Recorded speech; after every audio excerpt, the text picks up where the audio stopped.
अस्सलाम वालेकुम नाज़रीन, मैं हूं डॉक्टर मसूद परवेज़। और आपके लिए खुशखबरी ये है कि गर्मियां आने वाली हैं और इस दफ़ा आपको पता है कि गवर्नमेंट ने बिजली के निर्ख वो कर दिए हैं, यानी फ़िक्स चार्जेस भी लगा दिए हैं।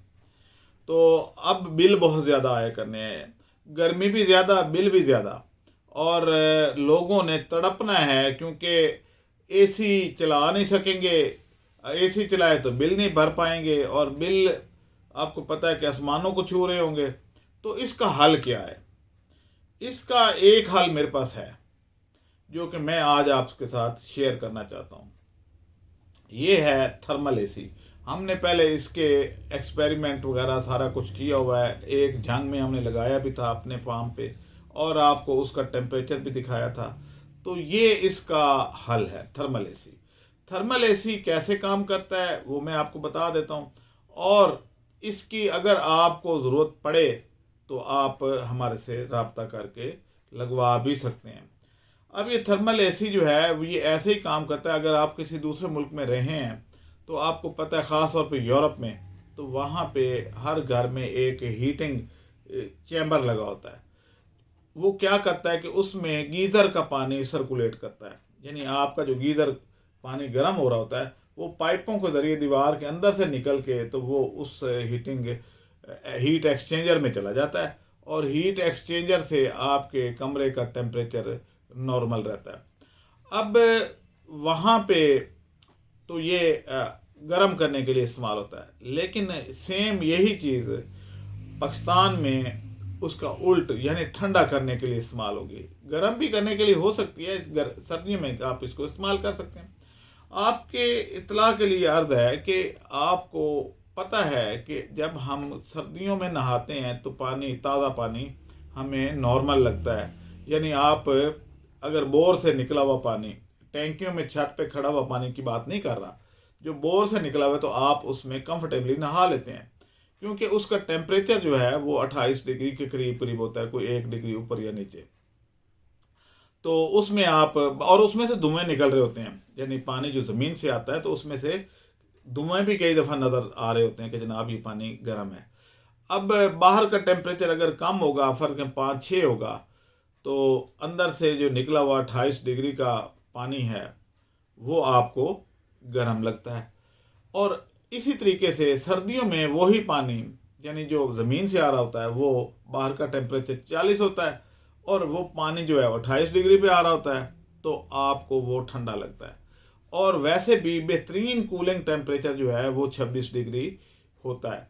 चले 26 से 1-2 डिग्री अगर ज़्यादा भी हो जाए तो इंसान कंफर्टेबली बैठ सकता है और उसको कोई प्रॉब्लम नहीं होती।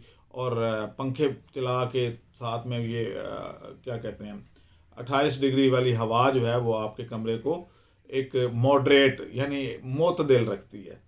इसका एक और फ़ायदा भी है जो कि आपको शायद इल्म नहीं है, या आपने कभी सोचा ना हो, कि ये पानी में नमी ऐड नहीं करता, जिसकी वजह से कमरे में हब्स नहीं होगी, बल्कि वो बग़ैर हब्स के कमरा होगा, और हवा सर्कुलेट करती रहेगी और वही हवा दोबारा अंदर आएगी।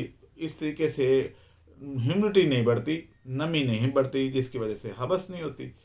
अब यही हवा बार बार जब अंदर सर्कुलेट करेगी तो पूरे कमरे का टेम्परेचर 28 डिग्री हो जाएगा।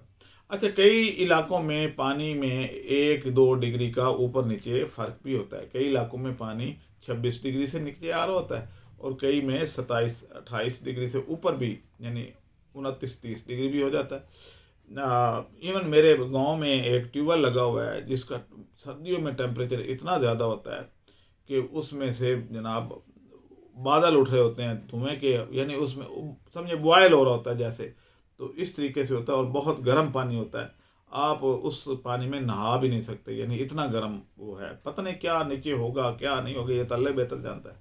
तो यानी इस तरीके से कुछ फ़र्क भी होता है, लेकिन आम तौर पे एवरेज जो है वो 28 डिग्री है। अब इस हवा को हम सर्कुलेट करते हैं, और वो पानी जो है दोबारा वापस चला जाता है। ताज़ा पानी आता रहता है और वो वापस जाता रहता है। इस तरीके से यानी वो पानी बाहर निकाल देते हैं। इस तरीके से ये एक बग़ैर शोर के, बग़ैर बिजली के, बग़ैर किसी बड़ी टेक्नोलॉजी के, तो ये आप अपने कमरे का टेम्परेचर मुतदल रख सकते हैं। इस सिलसिले में हमारे पास कुछ ऑर्डर भी आए हुए हैं, उनको अभी मैच्योर करना है। तो ये एक ज़बरदस्त काम है जो कि आप कर सकते हैं। अब हम इसका इस साल हम भरपूर यानी बड़े पैमाने पे इसको प्रमोट करने लगे हैं कि आपको अगर चाहिए तो फिर पहले ही हमारे से रब्ता करके तो बुकिंग करवा लें और लगवा लें।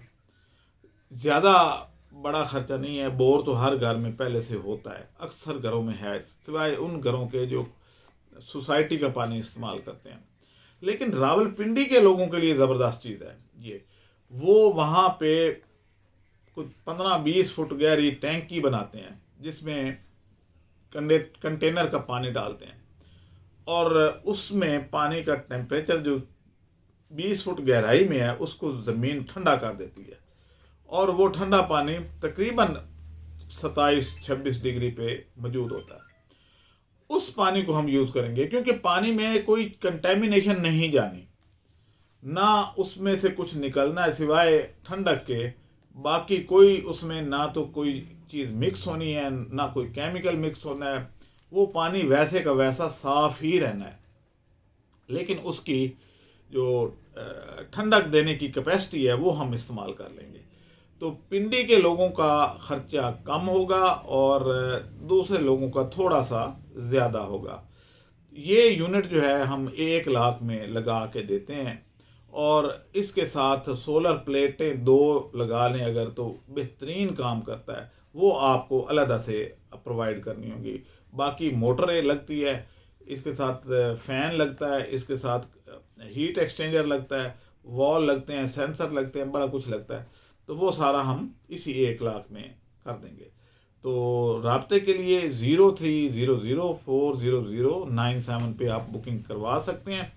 याद रहे कि यही हमारे बिलों का हल है, यही हमारी बिजली की कीमत कंट्रोल करने का हल है, क्योंकि गवर्नमेंट तो बढ़ाती जा रही है और हमें जैसे सोलर वालों ने काफ़ी हद तक इसको कंट्रोल किया, अब बिजली लेता ही कोई नहीं है। तो ये जो सिस्टम है ये दिन रात चलेगा। इसको बैटरी पे भी चलाया जा सकता है और इसको बिजली पे भी चलाया जा सकता है और दिन के वक्त सोलर पे चलेगा। बिजली बहुत कम लेनी है, इसने 150 वाट लेनी है, 150 या 200 वाट। तो बस इतनी सी बात है। तो ज़बरदस्त आइडिया है, ज़बरदस्त काम है। आज ही रब्ता कर लें, बाद में न कहना कि आप हमें टाइम नहीं दे रहे हैं, रश हो गया। तो ज़ाहिर है रश हो जाता है, गर्मियाँ पड़ेंगी, हो जाएगा। तो इसलिए ये करना। मुझे इजाज़त दें, अल्लाह हाफ़िज़।